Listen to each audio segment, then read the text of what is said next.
We're alive. We made it, Commander. We made it. By Grubthar's hammer we live to tell the tale. Systems registered functional. All systems are working, Commander.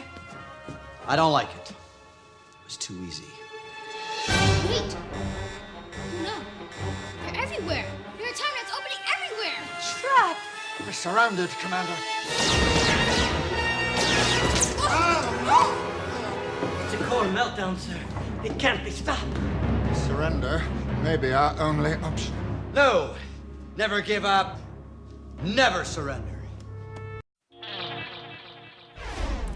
We just finished a series on this show about House Republicans who shut down the government.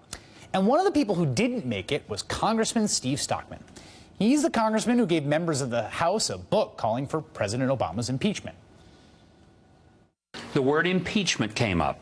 Right. Is that a serious threat? Well, I think we have a lot of options, a lot of tools, and I think one of the tools that you have as a congressman is to impeach somebody. But I'm not saying that's the first step, but I think it's a step we need to leave open.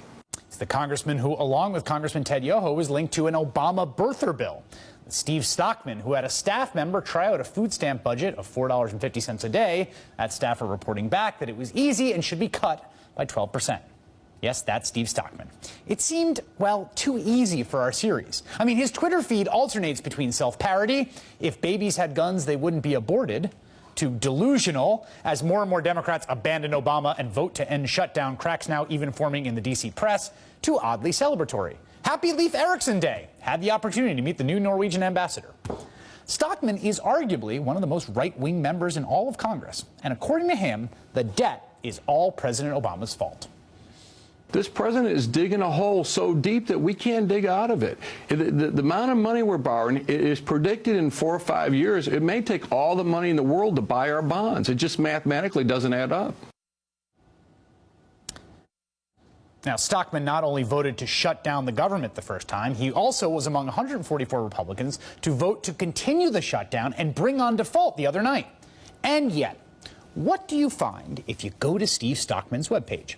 Stockman introduces Keep NASA Open Act to shield agency from shutdown. That headline from just 2 days ago is just underneath the top press release on the congressman's website titled, Stockman will vote against reckless debt spending proposal. Now, is Steve Stockman a former astronaut? A big-time space enthusiast?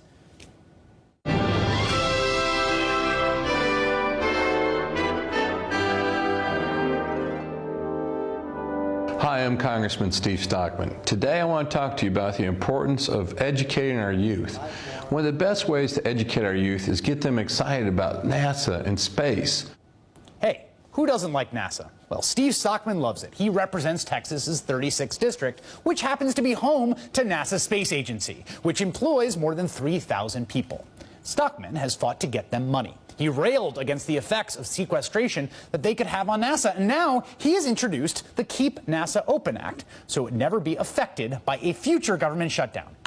Those two headlines on his website, you see there, piled atop each other, tell you everything you need to know and understand about the modern Republican Party, modern conservatism, and the Tea Party movement as a whole. Despite what you have been told, despite what commentators across the spectrum solemnly intone over and over, the American right is simply not chiefly concerned with debt and deficit and government spending. And they also aren't actually concerned with the size of government, though that's what they drone on about endlessly.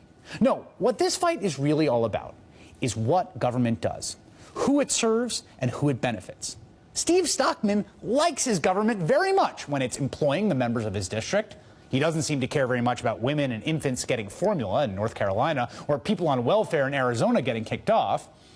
Just like the Olmsted Locks and Dam project we brought you yesterday, an extra $1.2 billion in authorization for a multi-billion-dollar project in Senate Minority Leader Mitch McConnell's home state.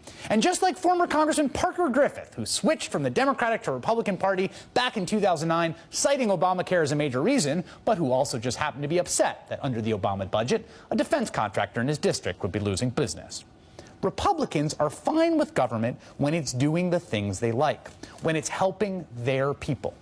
So never, ever take their word when Republicans and conservatives look you in the eye and tell you the reason they're shutting down the government or sabotaging social programs or taking money from hungry people is because of some abstract, principled defense of liberty and limited government. It is demonstrably not true. And if you want evidence for just how baldly false it is, just go to their websites. Please join me in saving NASA, and let's shoot for the moon.